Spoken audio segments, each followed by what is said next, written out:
An interview conducted by Helen Ingram with Gary Nabhan in 2010. I begin by saying that it's clear to me, for as long as I've known you, you've been critical in various networks that exist that are binational and relate to the Sonoran Desert. But there's a lot of them. Would you help me kind of identify how you think about these networks and how they've emerged over time? Well, I've been thinking and puzzling over this, particularly with regard to the term sustainability. Yes. Because it seems that some of the things that you've been involved in with Ford Foundation support that we've collectively been involved in, and the things that Sonoran Institute and other organizations have been involved in weren't called sustainable initiatives when they were begun. Correct. And yet nearly every one of the organizations that we have had collaborative work with to some extent has reframed what they're doing in that rubric. Would you agree? Well, yeah, that's right. And the other thing that we have thought, and one of the propositions of this thing, and why I think you're so critical, is that attaining environmental goals goes beyond simple objectives of saving this species or that piece of territory to building relationships over time. And sometimes it's cultural groups that build senses of trust and empathy, which then kicks in and creates bridges that are even in bad times people can walk across. And I think that the proof is in the pudding of this, and you've been involved in food networks and pollinator networks and other things for a very long time that might not be seen as exactly sustainability. And let's talk about that for a moment, that to some extent we all want actions, decrees, designations, funding that extends beyond the life of any single project. That's right. And that we bring people together for one short-term goal, always with the mind that this is a building block towards a larger sense of borderlands collaboration on in the broadest sense, social and environmental justice. And that the real proof in the pudding for me is that when one of those partners, Mexican or Tohono or Anglo from a small ranching community, comes back to some of us and says, I know this isn't why we originally worked together, but we really need your help because we see your organization as contributing a means of gaining leverage for this issue, of helping us with the technical aspects because we're more the activists or social organizations helping us understand a legal framework, and that when the confidence is built up where players who were initially unsure of their role in a collaboration are reaching out in subsequent years to the same players, I think that's an indicator of a success at collaborative conservation has long-term impact. Can you give me a specific example of that, maybe about one of your projects going into another one? There have been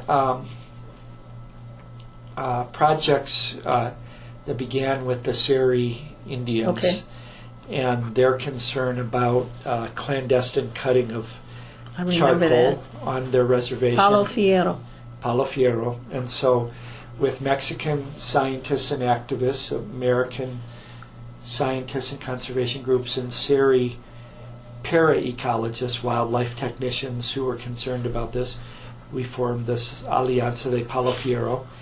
And initially it was to stop something like many initiatives begin, to slow the damage to an ecosystem or the loss of a species.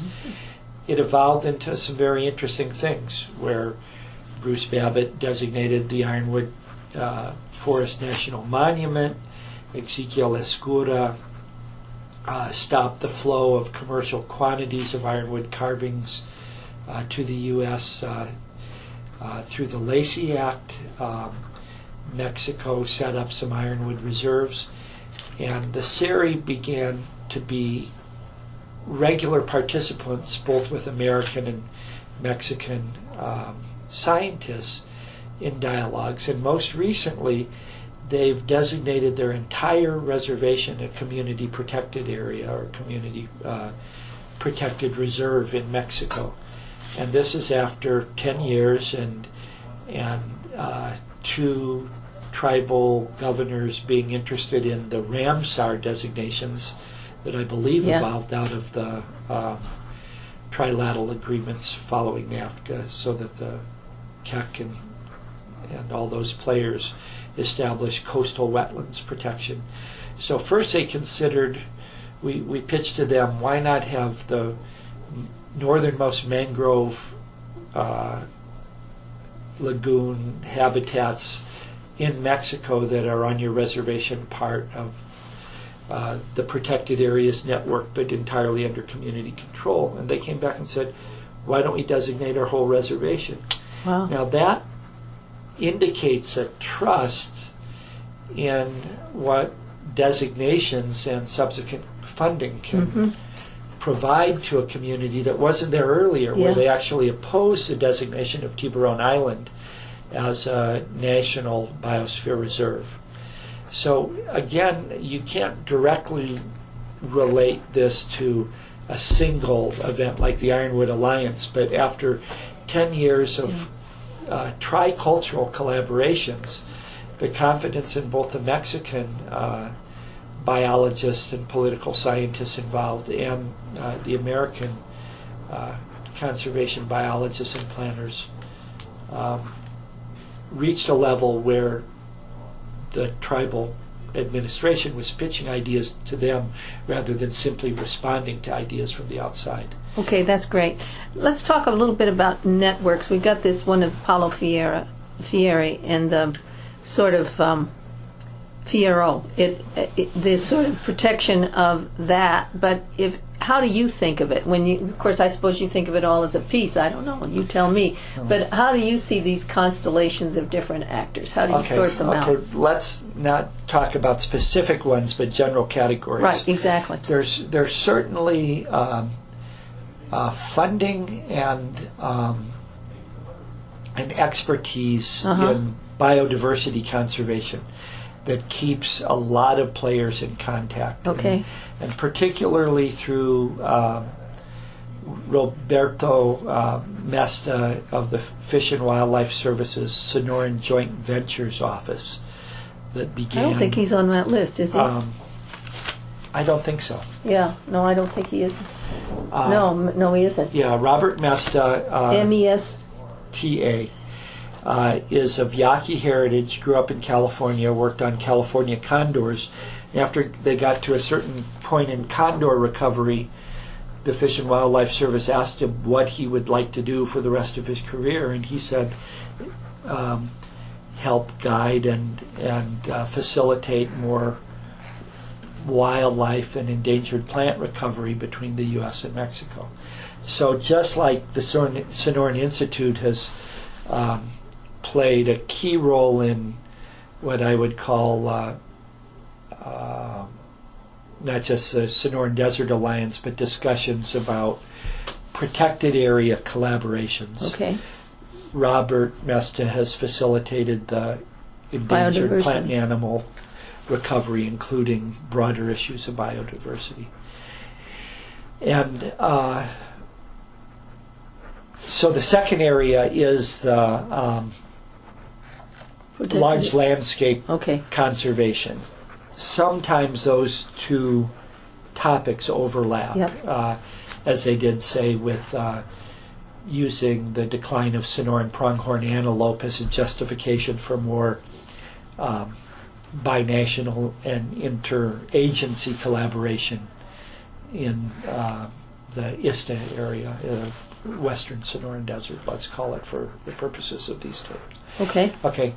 The third area I would argue is just as key is the one relating to water issues, including the recovery of the Colorado River Delta. And you probably interviewed other people on that, so I will. That's Yeah. clearly a whole domain unto itself because there's so many players. Right. Okay. And to some extent, it has involved not just agencies and universities, but the Kokapa tribe on both sides of the border, and that kind of thing. And actually, my wife Lori Monty is helping fund some of that and has a better handle on its current status than I do. Thank you. I'll ask her. Okay. The fourth area is agricultural biodiversity and food security. And so the notion is that in an area of that's highly dependent on externally controlled resources such as water and energy, that all desert dwellers on both sides of the border are very vulnerable to food insecurity. And the sense is that having a diversity of food crops and scales of agriculture and scales of distribution systems generally facilitates improving that food security. To some extent, food safety and food sustainability issues are also engaged in that. Okay. And we have this incipient network called Flavors Without Borders that Maribel Alvarez is coordinating. She's been on a Fulbright in Sonora, working on that. But we'll have another conference in the fall. So that's Do you the connect fourth area. Native Seed Search to that? Yes. Native Seed Search. Many of the tribal seed banks, community food banks. Okay. Groups like the Malpai Borderlands that are working with ranchers on both sides of the border. And I could go on. The Quivira Coalition that is based in Santa Fe has an annual conference and is sort of the networker on a lot of the working landscape food production Okay. issues. So not so much urban Quivira garden. Foundation. Quivira Coalition. Quivira. Quivira. So they're Yeah, primary. I've seen them on the web. Yeah, and they're the primary facilitators for all the work on the future of ranch lands. That's great. Okay, and to some extent that's an interesting one because it's in part talking about land conservation as we always have, and now saying, well, isn't food? Excuse me, are you going to be in town or in the country in the next couple of weeks? Till the 19th Of May. May. So you'll be available between now and the 19th of May. Jenny has contacted Jenny. Jenny is very good. Flynn, who's in the U of A Foundation. Oh, great. And has talked, I think, to Lydia before. Oh, right. Okay, knows something about this. Anyway, she's a real hotshot grant writer and proposal person. Great. So we're trying to set So up a close the meeting. loop. Yeah, Yeah. that's great. Yeah, All right. count me in.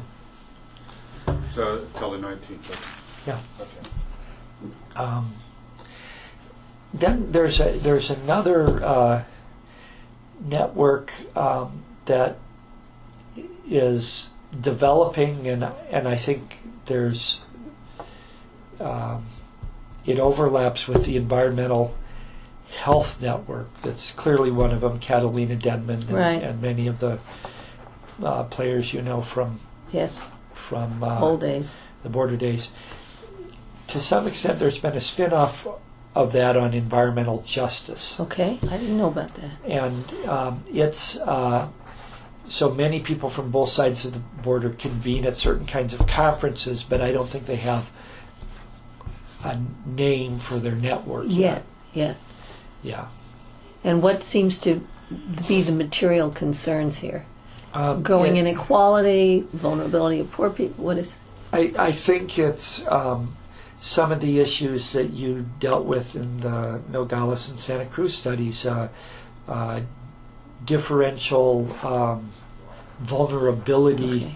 to pollutants and contaminants, to lack of access to water, food, and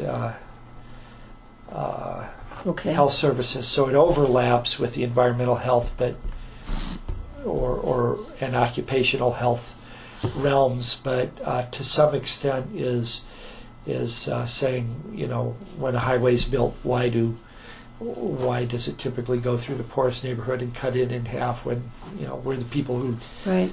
who may not have cars and we need to walk from one part to another and we can't.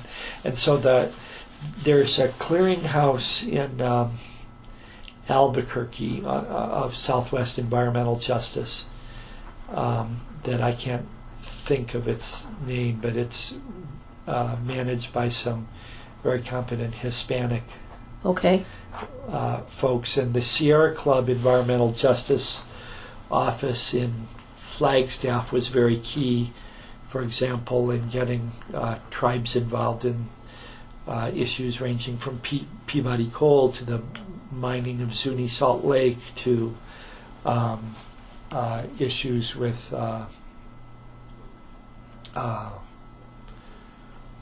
the San Francisco Peaks. Okay. But to some extent, that's a binational regional network now, something that's nearly focused on the Colorado Plateau. Now they're taking on things like the Navajo generating plant, and they've caused so much controversy that, you know, with Peabody Coal stopping its operation on Black Mesa, that meant a 40% drop in some Employment. tribally funded programs. Yeah. The tribal administrators who inherited those reduced budgets were not pleased. And as I understand it, the Hopi Tribal Council has now banned groups like the Sierra Club Environmental Justice Program from coming on reservation without clearance and approval of the Tribal Council, That's which is interesting. a very different situation than 4 years ago when ex-tribal governors were actively collaborating with them. So there's some shifts Yeah. in this.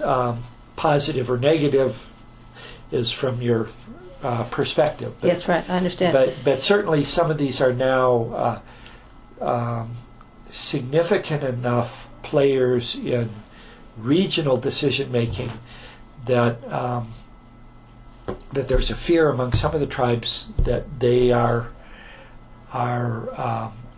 influencing the destiny of tribal lands or tribal waters disproportionately, That's interesting. where we wouldn't have seen that No.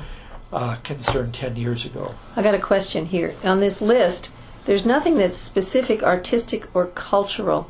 Are there groups that are more artistic and cultural that you've been involved in that overlap some of these things, Yeah, but that we haven't yeah. yet mentioned? There's a retreat center called Rancho El Peñasco in Magdalena that has hosted groups ranging from Borderlink to Subcomandante Marcos to Native American artists from both sides of the border. It sounds great. And we've done retreats there, and it also has a historical museum on it, does art classes for kids in the Magdalena community. So that's one. There's also some things that are, I don't want to say temporary, but for instance, the Southwest Center and Jesus Garcia from the Desert Museum assisted the Western Folklife Center in Elko, Nevada, with bringing Sonoran musicians and artisans up to the National Cowboy Poetry Gathering. Yeah. And Big Jim has done these recordings for the Smithsonian Folkways program, and Olivia blank, not Olivia Newton-John. Olivia something has a Borderlands program out of the Smithsonian Folklife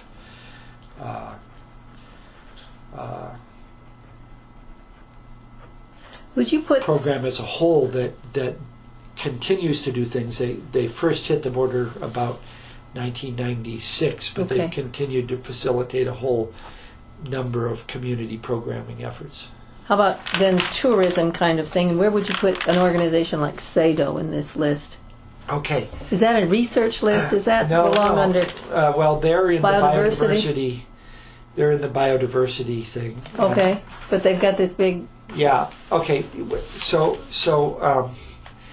there with National Geographic and National Geographic's geotourism program and Dan Schilling's civic tourism program. Dan CX, director of the Arizona. Yeah, I Humanities know Council. him. I didn't know he had Fine this. guy. He's now consulting. He has affiliations with ASU and Charlotte Hall Museum. He's had a major conference. This was still probably when you were in Irvine, on civic tourism, where communities decide the degree, level of intensity, and kinds of topics they wish to accommodate tourism for, Okay. and set the agenda rather than the agenda being set from the outside. So there's been major initiatives, including National Geographic doing geotourism maps of Baja California and the binational Sonoran Desert.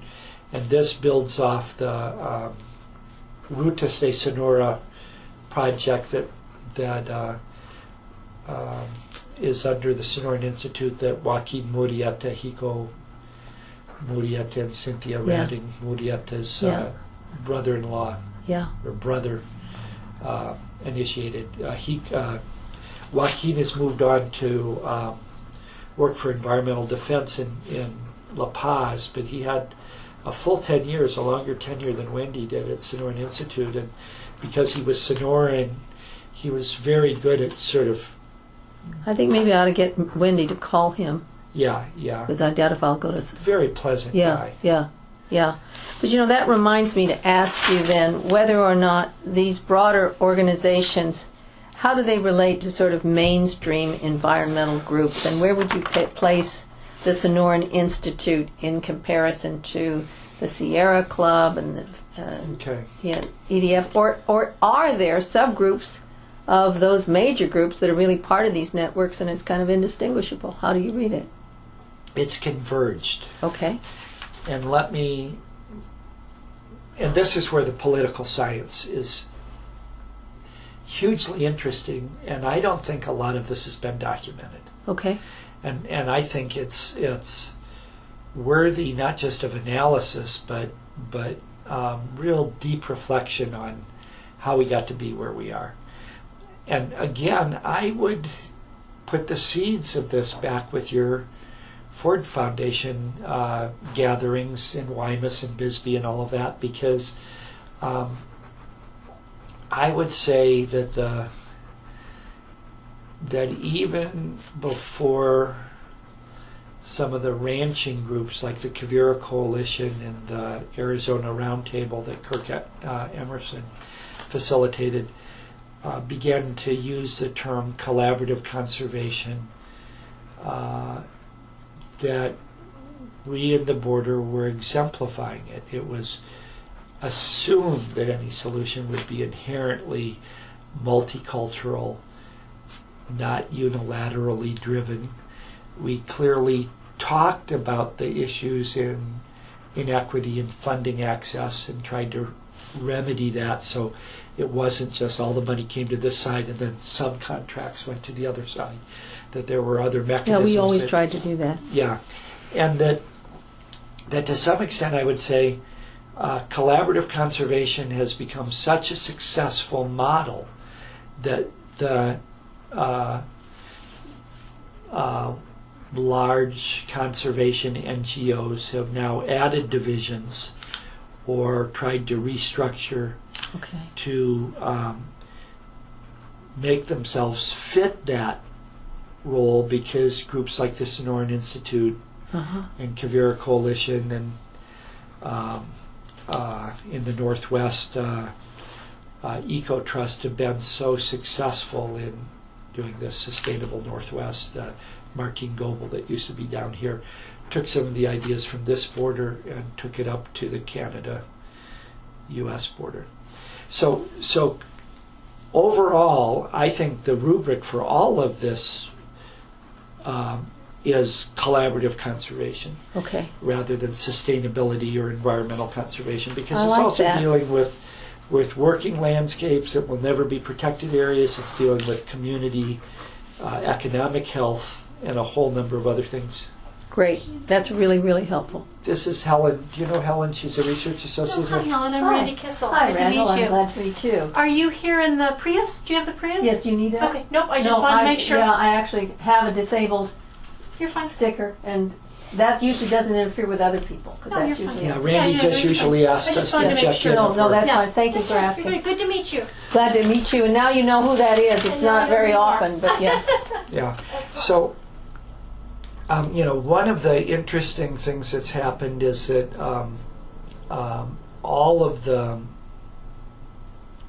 major, what are now called multinational conservation corporations, like World Wildlife Fund, Yeah. Conservation International, Right. and the Nature Conservancy in particular, have been taken to task for being insensitive to community needs on both sides of the border. And the criticism first came from Mac Chapin, a former graduate student of Bob Nedding's that came through the anthropology department. Wonderful man. Here. And Mac basically showed how those groups were sucking all the air out of the room with funders by saying, we have it covered, don't worry, Conservation International has a Gulf of California and the Delta covered. At the same time, World Wildlife Fund and Nature Conservancy were saying the same things to a different set of funders.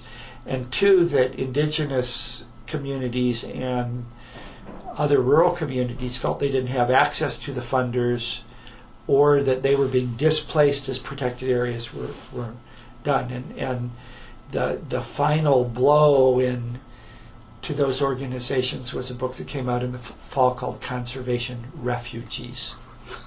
I don't know that book. And it's by the former editor of Mother Her? Jones. Oh, Mother Jones, yes. Let me see, who Lori and I spent time in the field with. He didn't cover any case studies in this area, but all of the major players were made to look so pathetic that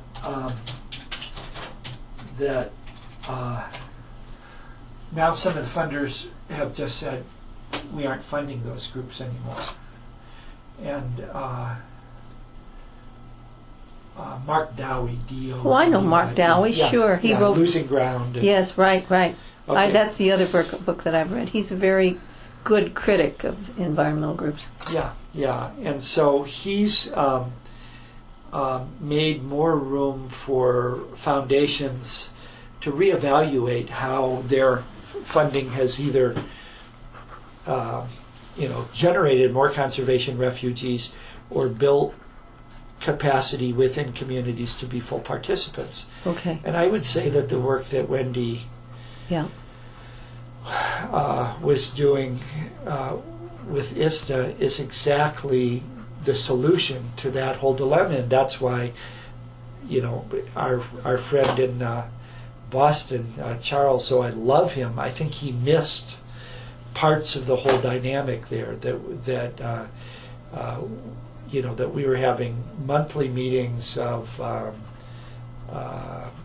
the Sonoran Secretary of the Environment and the UNAM campus and the Park Service and Sonoran Institute and Nature Conservancy and all of Yeah. that.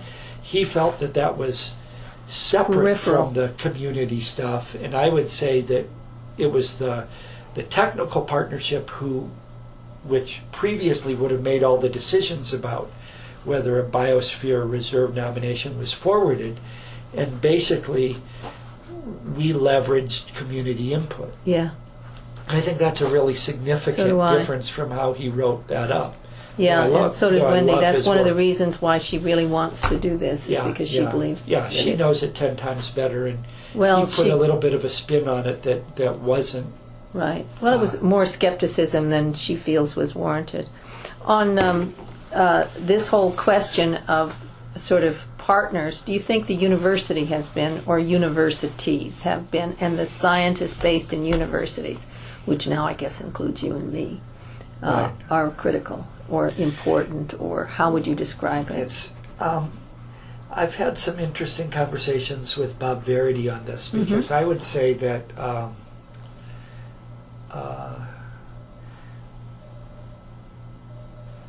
for instance, with the Colorado Delta, that some exceptional individuals, who is that young, tall lawyer that worked for Sonoran Institute for a while? I have a Is he on my list? block. What? Is he on my list? I just wrote something up for their Israeli-Palestinian Water Conference where I mentioned him, but he was sort of shy, had really good background. He's sort of a Charles Wilkinson kind Right. of environmental law guy, and he brought people together to say, what barriers would we have to get out of the way to restore the Delta?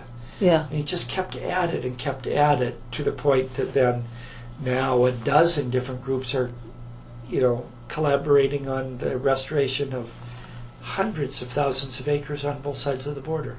Okay. And to some extent, I would say that after something gets going, either by someone like him or a Dick Camp, Mm-hmm. the universities end up taking on very important roles that are different in tone and breadth than the original early instigator. Uh-huh.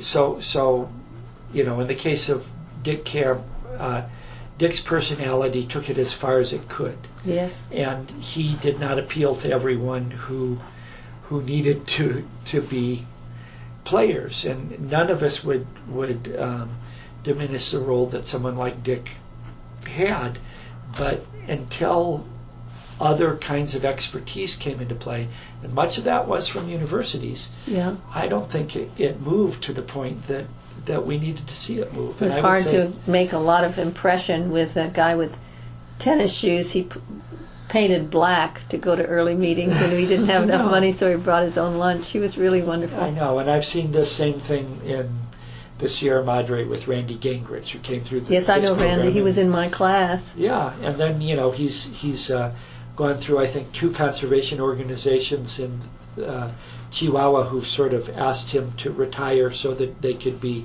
fully Mexican Yeah. participants. And Randy had the same kind of rough edge. Let's move forward. All the information isn't in, but we have to confront people. Right. And everyone would say the Sierra Madre would be completely logged if it were not for Randy. Right. But as the organizations matured, Randy wasn't the best person to lead them. All right, And I let me think that's an just add a important little thing. more detail to this, because I'm wondering if there are university research networks that remain as sort of expertise on tap for these collaborative people. One wonders if the Southwest Center is such a collective, where there are people who've long been engaged in an Yeah. issue, and they're Okay. there as sort of experts. I So- understand that they're not the generators. Okay, so let's look at the early university units that were interested in the borderlands. Yeah, please. Texas Center for Policy Studies, I think it's kaput now. I don't Yeah. think it, or at least it doesn't do the border. I don't. like it Well, I was. don't hear anything from Mary anymore. Right. Paul Ganster and the San Diego group Yes. has still played a major academic role, but I Right. don't know how much they're involved in what I would say on-ground solutions as No, much no. as they were No. at the point. Albuquerque with retirement and moving on And the death of Ella. yeah, that's right. I think the leadership there sank. Places like Office of Arid Lands and Udall Yeah. Center have had changed priorities, but still both of them play a role in Yeah. facilitating meetings. I would say not to the extent that they did in the past with regard to the border. Yeah. Is that fair? No, I think that's fair. because they've had to broaden their scope. They've broadened their scope. Yeah, yeah. But also they're different personnel and they've got different priorities. Yeah, yeah. I would say that there's another shift, that we had the attention of folks like Michael, who is at Hewlett Foundation. Michael, I can see him. I adore him. He was a former Sierra Club director who then became their program director in the West. Yes. Who built up the exchange of ideas in two groups: the centers like Udall Center and Center for the American West, where Charles and Patty Limerick were affiliated at UC Boulder, and the nonprofits like Eco Trust, Sonoran Institute, etc. So Michael would convene retreat think tanks where those two domains of collaborative conservation, the academic center directors and the nonprofit executive directors, would get together and exchange ideas and be challenged in different ways. Just interrupt. I have to go to my designers, Bill Benoit, and the printer. That's So always we go through dangerous. that. I'll be back to talk to That's you. very dangerous. It's like going into a one-man fraternity house. I always thought of Bill Benoit as sort of the Stewart Brand, the Whole Earth Catalog, insane genius of the Southwest. Absolutely, but he has like everything you'd find in an entire fraternity house, you will find in his office. That one guy. Yeah, beer cans everywhere, That's where I'm booze bottles everywhere, ashtrays overflowing, a grimy computer screen, and out of it comes the most breathtaking stuff. Yeah. I saw that one of our neighbors here, one of the sororities, has the Yes. motto, live, laugh, and love. And I was wondering if we could adopt that for the Southwest. I don't know if we would define love differently than... You know, we embodied that 20-year-old girls perfectly, would, don't you think? Yeah, we do a lot of laughing. We live and we love. We absolutely do. Yeah, well, that's a real bit frightening. scholarly motto. Isn't it? Yeah, Maybe yeah. they could render it in Latin. Still, my favorite is at Old Miss, a sign that I saw in a fraternity that said, we may lose a football game now and then, but we've never lost a party.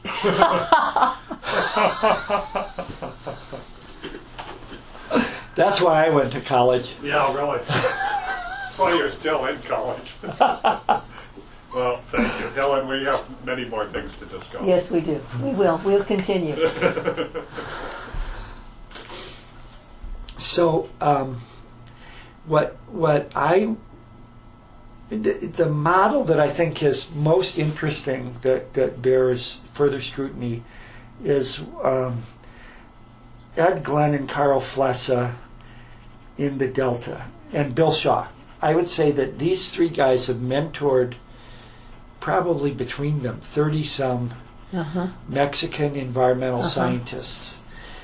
Broad-based mentoring, where someone like Javier Basurto went from getting a bachelor's degree in biology to doing a public administration PhD, where now he's looking at what he calls cross-linkages and how they lead to long-term success in protected areas. Wow. Cross-sectoral linkages. And what he's saying is he stepped out of Mexico to do his dissertation to look at Costa Rica's national parks and protected areas. And he said, if it's just under the government with no input from World Wildlife Fund or from Dan Jansen, the crazy conservation biologist down there, when something goes south with the government, sometimes misuse of funds or opening the place up to logging, there's no feedback loops that correct the path. Right. And that if you so that the tension between international oversight and some of these protected areas, Pinacati and Colorado Delta, has been essential for them achieving their long-term goals. If they simply became part of the Mexican Right, government bureaucracy, there'd be sort of a kind of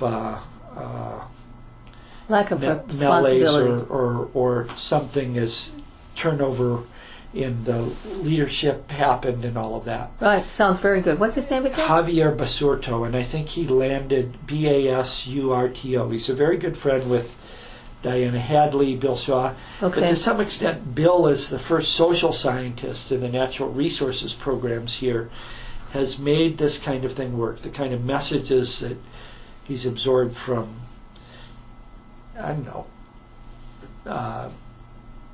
I would say a variety of sources Right. on looking at the behavior of nonprofits, government agencies, in getting the work of conservation done, has added a dimension there that we didn't have in the 70s Yeah. and 80s. Well, he's in Sado and also the Southwest Parks and Monuments. He's one of those other networking people, it seems to me, Bill Shaw. Also, he worked with Nabhan on the Sonoran Desert Conservation Plan. He was the head technical advisor there. So that gives one the kind of feeling that there's all these university people, but it's not through the centers, it's really through individual activity. Do you think there's a network here that sustains those people? How often do you see Bill Shaw? I don't see Bill as often as I'd like, but I'm in a similar net with younger people like Laura Lopez Hoffman. And Right. She and Lisa Gromlich had Yeah. a bunch of us to a retreat at the W8 Wildlife and Wilderness meetings in Yucatan. So to some extent, I think Laura is sort of the up-and-comer in that world. Yeah, I like haven't Emily talked to Lund her. I was probably need to. 15 years ago in geography or someone like that they get this mix of social and natural People together. sciences and cross-train their students so that their students end up to be sort of holistic scholars rather than being siloed. Right. And they often find their way in a variety of these different places, not always one or another.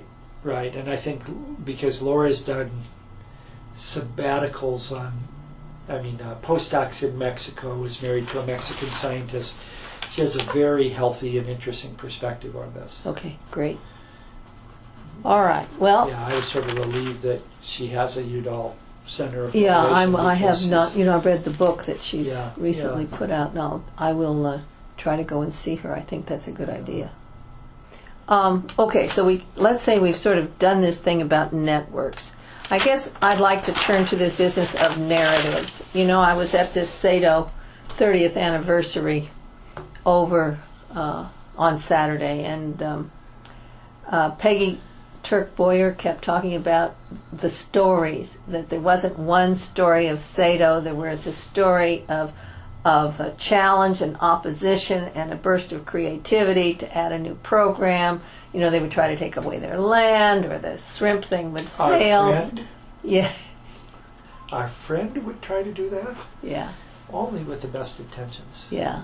But she sees, this being a narrative of trying to people stuff across the border, which she sees as building towards something better. It's kind of interesting because her narrative in some ways has the species going in one direction and human relationships sort of going in another. Interesting. So I look at this from the perspective as a writer. Mm-hmm. That if we looked at nature writing 30 years ago, it was a gruff old SOB like Ed Abbey. Yes. A lone voice crying in the wilderness was our model of environmental activism. Exactly. And the young, literature folks who look at my writing now say, well, okay, you're doing something different. A lot of what you're doing is capturing conversations across cultures. You're not doing ethnographies of a single culture, but you're trying to give us a sense of these tension zones between different cultures dwelling in the desert together. Mm-hmm. And they use words like multivocal and polyvalent and all of these things from literature criticism to talk about my narratives. They say it in ways you're guiding the narrative, but it's not your voice that you're asking us to listen to. You're asking us to listen to a Sierra Indian guy who may or may not be book literate, but that you're giving voice to his concerns. And the sort of the watermark in that whole thing and the conservation movement in the Southwest, I think, was when Carlos Nagel and I were asked to go down to the first conference on the Pinacati in Hermosillo, and we showed up with 20 odd from both sides of the border, and abdicated our places in the program for them to talk. And the Sonoran Secretary of Environment, the person before Maria Elena Barajas, walked out on the meeting, said they weren't invited. The Papagos from the Sonoran side are really, illegal occupants on our land. It's clear that they came from Arizona and are now living in Sonora, which was sort of a shocker. But the point is that opening the discussion to additional voices created a certain degree of discomfort both for government agencies and for conservation groups. The Nature Conservancy had no initial way to accommodate that kind of thing either. No. And so then you had people who almost specialized in making sure that happened, like Elena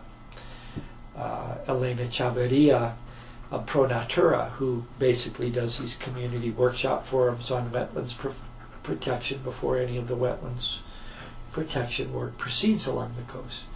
And so I would say that that now the community involvement in charting the destiny of their watershed or region, whether it's sovereign lands or not, is considered an essential requisite to advancing either a species or landscape approach to conservation.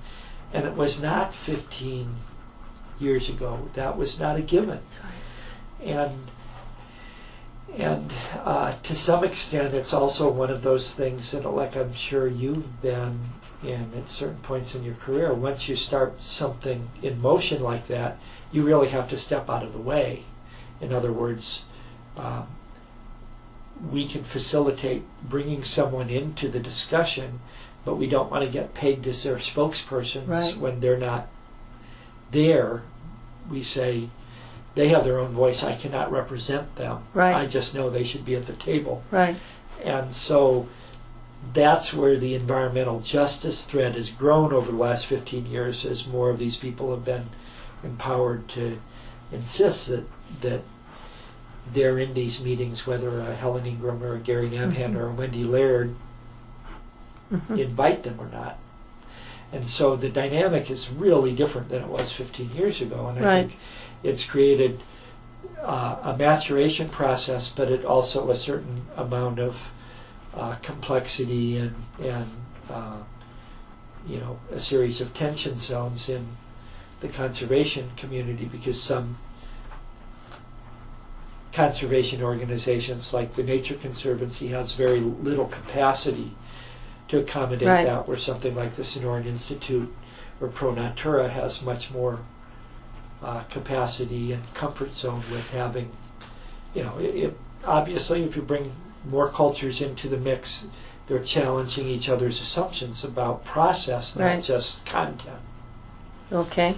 And so I think not that, I'm clearly one of those guys who's been driven by content most of my career, but I think the process stuff is much more important now, and that they've sort of brought me along. They've retooled me to accommodate that, because most technical scientists still do not have the patience or tolerance to absorb as much process-oriented community work as you or I might know.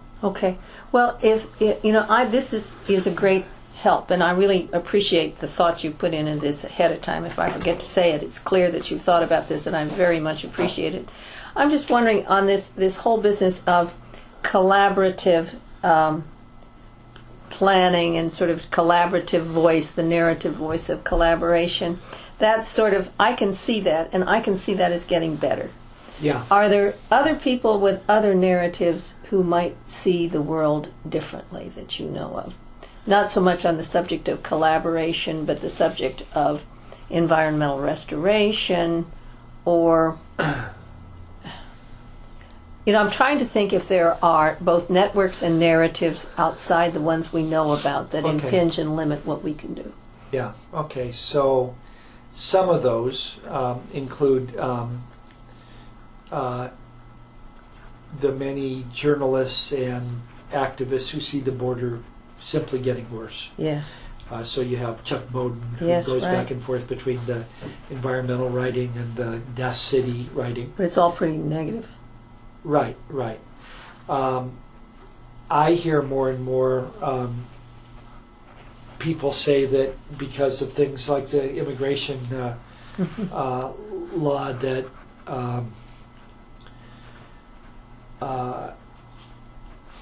the collaborations across the border are now more strained than ever. So that at the Merida meeting that Laura Lopez Hoffman and Lisa Gromlich, Barbara Morehouse chaired, Ezequiel Escura 4 times in that meeting said there's really only one issue about migratory corridors for wildlife in the border, that you're fragmenting and disparaging true collaboration unless you take down that wall. The wall is such an insult to us that we won't see it. So even someone who's been incredibly positive in their career just says this is a watershed moment in border relations. And I did a thing in sort of a dialogue debate with Guy McPherson in something called Frontiers of Ecology, an online journal, where I said that the worst part of the wall was not whether exotic species are coming in on the border patrol road or whether it stops jaguars from jumping over the fence, but that it's sent a message that Mexican scientists aren't welcome, don't have free reign in the border zone, and that it's strained the relationships that we've spent 30 years building. And I would say that there's also kinds of environmentalists who always see that the environmental problems are far worse on the Mexican side of the border than they are here in this country. And then you have other groups like Center for Biodiversity that is taking a purely litigious perspective on some of the things, and that's disrupting some of the collaborations between ranchers and environmentalists. Right. So CBD, I think, has in particularly been a divisive rather than a conciliatory player, and that they have many, many supporters, even here in Tucson, and many political and that to some extent I'm surprised of what I might call the non-collaborative, confrontative environmental groups have an ear with Raul Grijalva's staff and to some extent Gabby's staff. And I think they see their constituency base as environmentalists and Hispanics. Well, they also, don't you think, live by those headlines? They want these posters that they can put up to get people to send them money and membership, and to say they have sued this, confronted that, that sort of high-profile stuff that doesn't go so well with collaboration. Frankly, I can't understand it, Helen. I mean, I'd love a different conversation with you because I don't see why I mean, someone who's inherently as cross-cultural as Raul Grijalva Right. would not see collaborative conservation as ultimately gaining more forests than confrontative approaches. But I don't know the players well enough. I Right, don't know his right. staff and what motivates him. Yeah, but that's certainly part of the underlying concern with the work that Gwen and I are doing. We're interested in these more collaborative approaches and their sustainability over time, the way they've lasted through thick and thin. They don't get broken in times of crisis. And they, despite the bad context in which we're currently in, with all of this concern about violence in the border and border crossing, there is this other continuing conversation that one would think would be chased into the shadows, but isn't. Right. And I think it's in part because these groups have resilience, collective resilience, that they aren't as brittle as the bad news environmental groups are. And that to some extent, because I'm interested in them structurally. I'll be interested in what you all think about structurally. I'm part of an alliance right now that's sagging because the fiscal manager for the alliance, the coalition, has backed out. They've had leadership change. There's only one person on their staff that was there 5 years ago when we started it. And all of a sudden I'm realizing, well, organizational management people and political scientists know about alliances and coalitions, what works and what doesn't. And to some extent, the only thing I put my finger on that I think is important to look at with these things is it easy to get something like the Ironwood Alliance going that's initially against something, or the Malpine Borderlands group that is initially trying to redress their relationship to government agencies? And is it harder to sustain something that's on a positive collaborative track because its successes are more incremental and aren't the big headliner kind of things like we stop Peabody Coal? They're more like we increased the water quality of the Santa Cruz. And who cares about that? We do as individuals if we go to the Santa Cruz, but it doesn't make headlines. Well, that's sort of what I was talking about in terms of the headline stuff, but it has a little to do also then with the sort of feast or famine nature of these groups. They either hit it big or they kind of disappear, the kind of high level of turnover you're talking about. Why is it, let's see, the literature suggests that the coalitions and alliances that are focused on a single issue, like getting environmental side agreements into NAFTA, have a clear goal that surpasses all their individual missions. Yes. And that the coalitions that are longer term, that shift topics through time as new issues emerge, are inherently more vulnerable. Well, are they or are they not? That's what I want to know. I hope not, but that's given the kind of maturation process I've gone through as an individual and the kind of organizations I like to play with, I'm much more interested in the latter than the in-your-face.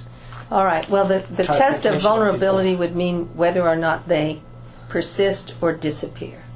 And one of our questions then has to do with the long-term persistence of some of these relationships. And they're pretty old, whether or not the exact vehicles that... And the other interesting thing here is how many of these people moved on to other organizations but are still keeping the flame alive, like Joaquin Murieta going from Sonoran Institute to Environmental Defense, or some of the Nature Conservancy people founding the Southern Arizona Land Trust and that kind of thing. All right. Well, we've talked now about the sort of non-collaborative environmental groups, or sort of the headline hunting organizations. Are there sort of the guys on the other side that are anywhere near as well networked as this side? Are there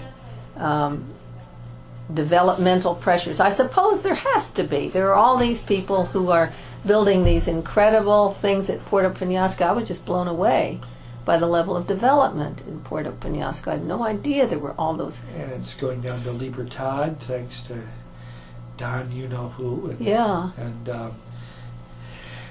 Wymus. I mean, they've had a little bit of a downturn because. And he clearly, he tried to play both sides of the fence with his early Sonoran Desert stuff. He really. I think it's a mixed legacy. I don't know how to. Yeah. I don't think he should be villainized, but in any way. But Well, certainly, it's hard to see that not as a big problem. All those hotels in areas where there is no water, Yeah. there is no yeah. drainage, there's no. Yeah, and Peggy Wilder and some people in La Paz are doing serious studies. The La Paz stuff involves Harvard and about 5 other universities saying, what are they going to do when they build a $500,000 city and they have saline groundwater? Yeah, underneath them? right. So my sense is that the coastal development pressures are worse than ever. That the infrastructure along the border has increased but remains strained because there's so many quasi-residents in most of the towns like Agua Prieta that are, in other words, if you have a shanty town of 5,000 people but 80% of that is turning over within the year every year, Right. how do you engage anyone like that in what we call community participation? It's almost by definition not a community. That's right. It's a refugee camp. That's right. And I would say we have equivalent refugee camps in Phoenix and Tucson. Yeah.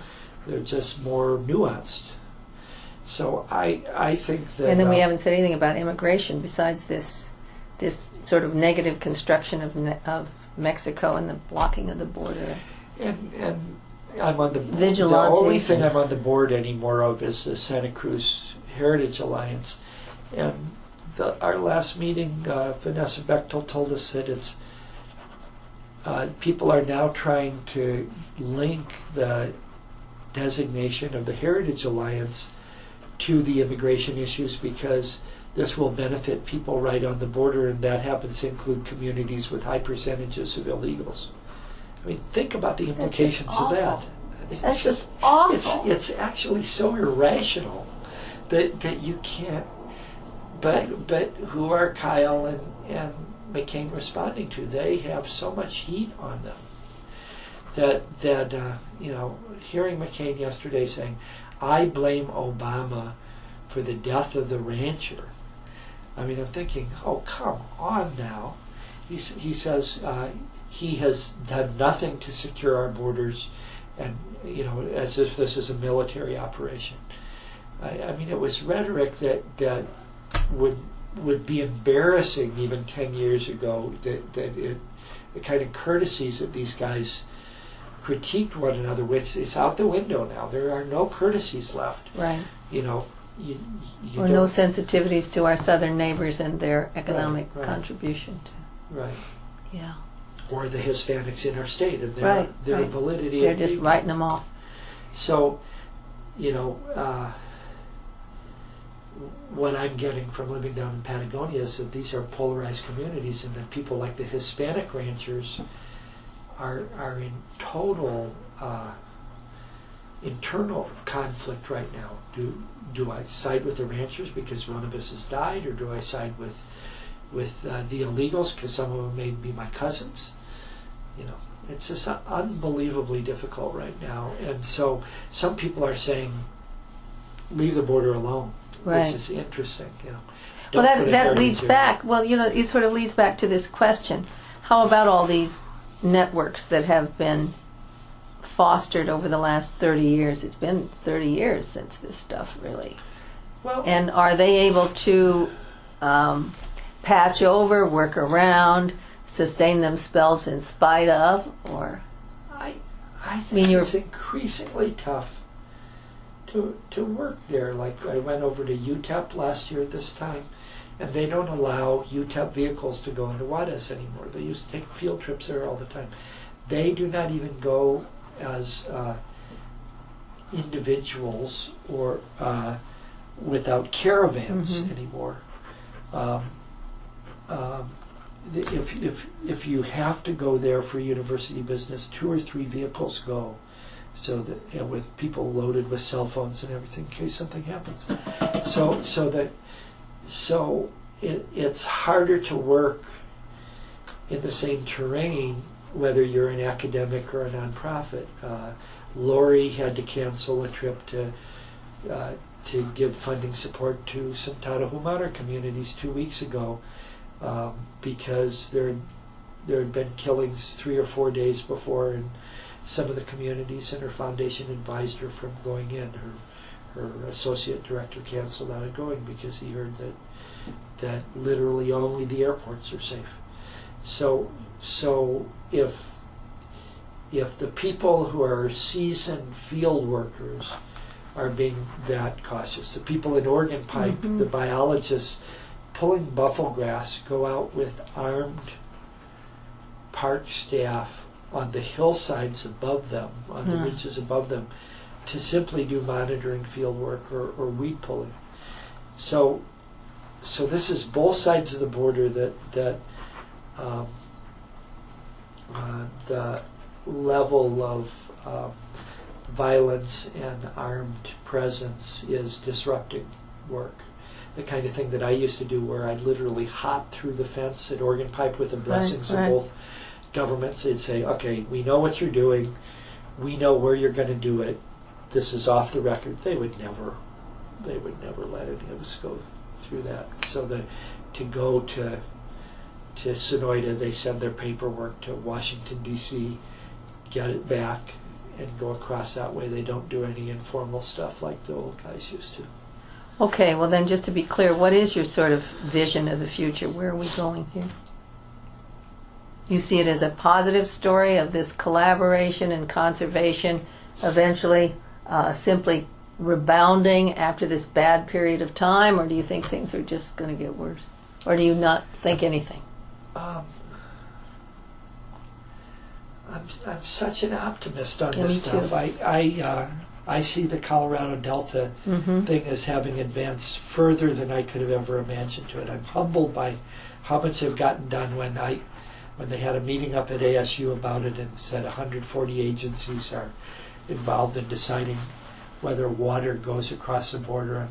I walked out at that point. I said, we're an hour and a half into this meeting and we hear that the water won't flow across the border unless 140 different water districts, agencies, etc. sign off on it.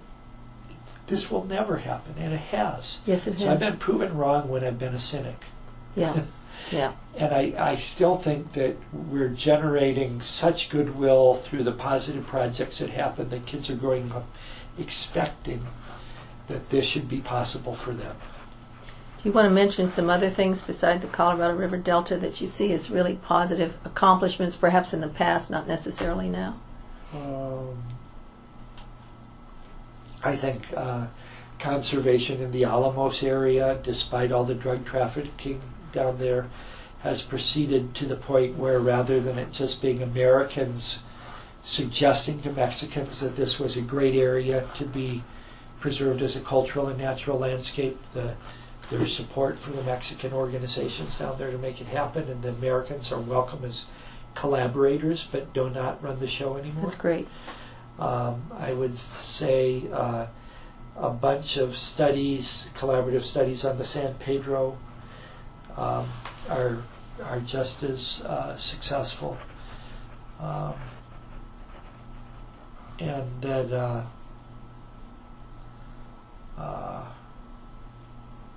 there's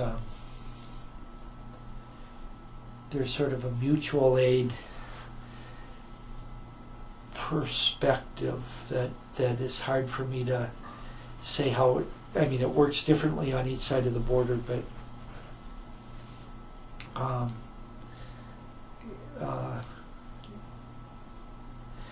for instance, I want to say this, it helped tremendously that Ezequiel Escura began to see ironwood as a conservation priority and created a new category on their endangered species list of keystone species to protect it. That help leverage things with Bruce Babbitt for the National Monument.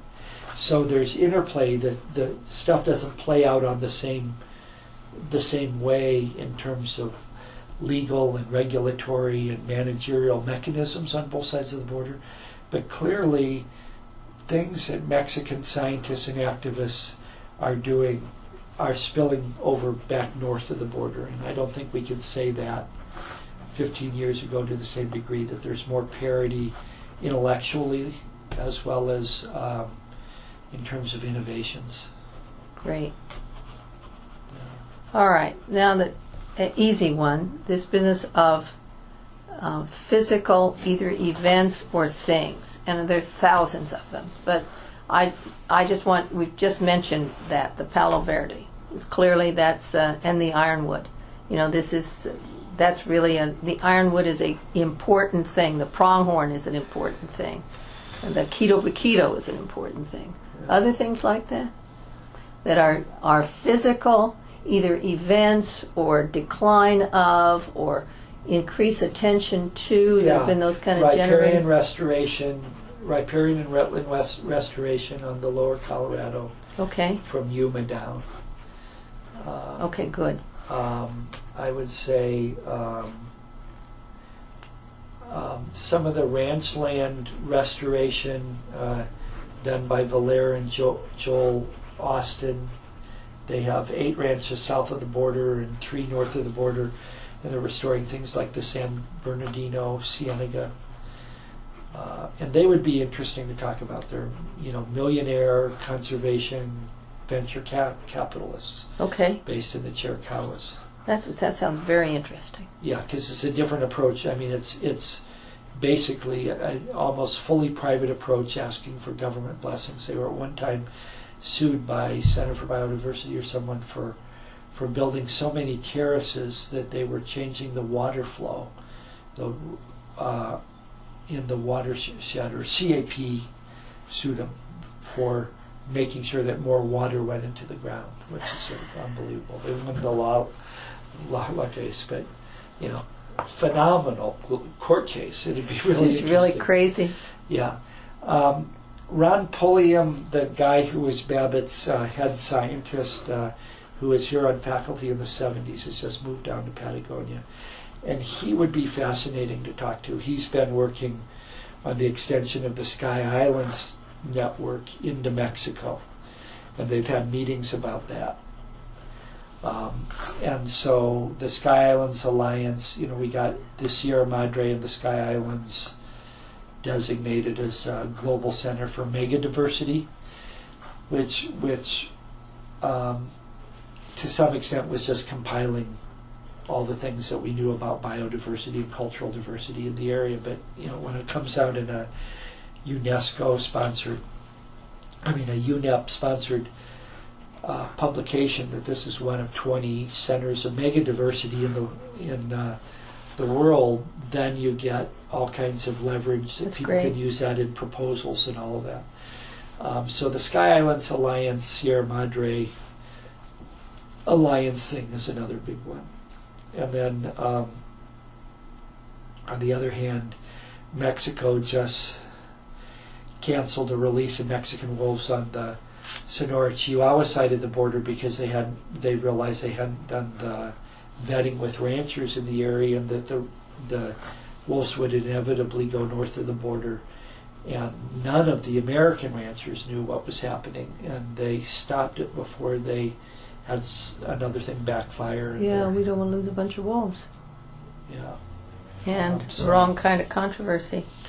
The other thing that I wanted just to touch on was the role of laws and institutions. Clearly, Oh boy. we've got this global. You just talked about the UNEP Global Megadiversity. Clearly, that's a international organization with institutionalization, and this is a very positive thing because it gives you leverage to put in proposals and things to draw attention. Right.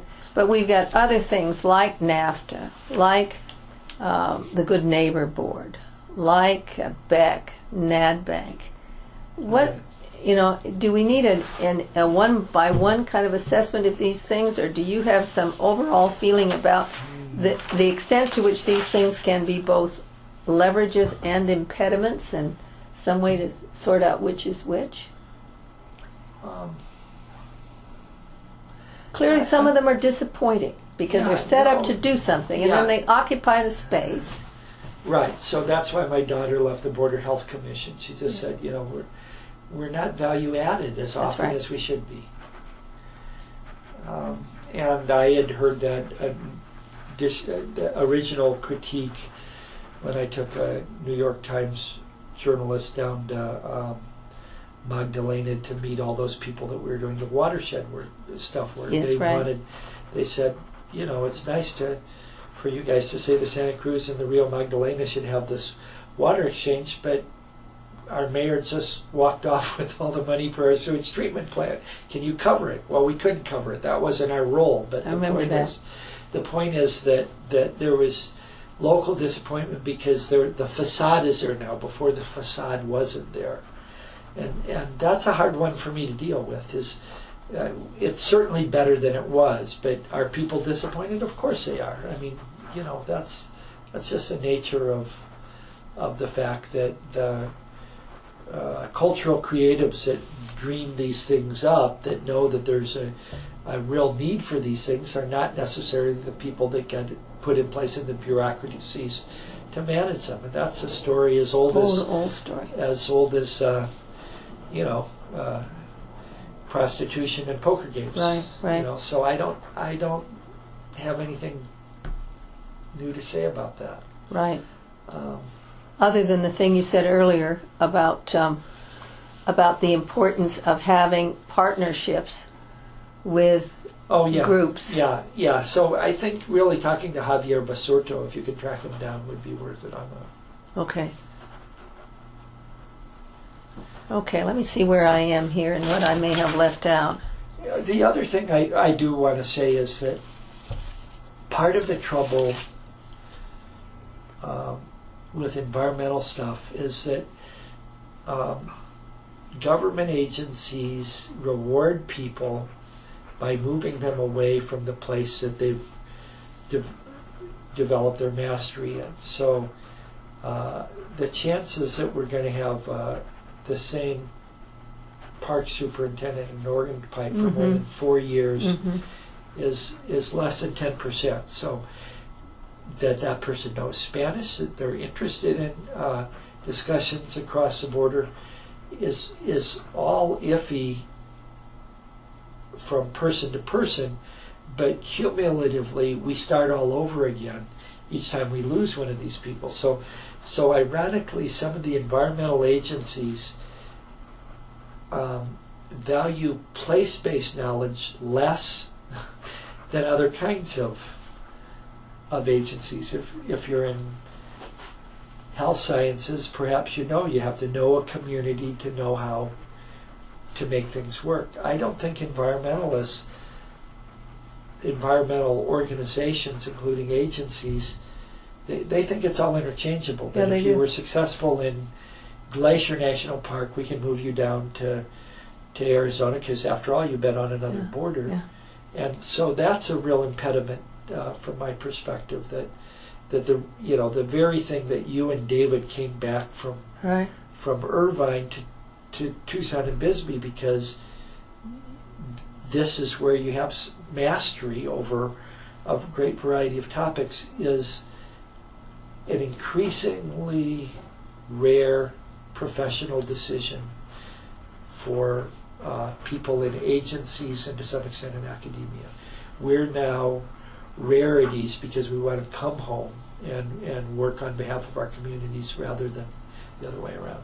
Well, it's even made worse by the sort of neoliberal model of contracting out, that you can get specialists from anywhere and pull them in to do something that you really don't have to have in-house people to do this kind of stuff. Yeah. No, I think that's right, and it's much more likely to be a sort of place-based network or non-governmental organization that will have people there over the long over the long so term. so just there's a portion of your work or my work that's translatable to other areas. Right. That's great. We welcome that when there's dialogue, but Yeah. to some extent bluntly, can bringing Steve in to Udall Center from another region sustain the tight focus on the border? Probably not. Probably not, and Right. that's not to disparage No, Steve. it's got a different focus. But that says something here which is kind of important, because the reason for agencies is institutionalization. So that after the spotlight is off, you've got people and laws that are dedicated to sustaining this over time. And if in fact that doesn't ensure this because of rapid turnover, this diminishing of local expertise, then perhaps this notion that if you want to keep something, you institutionalize it, maybe overstressed, maybe? Yeah. I'm not sure.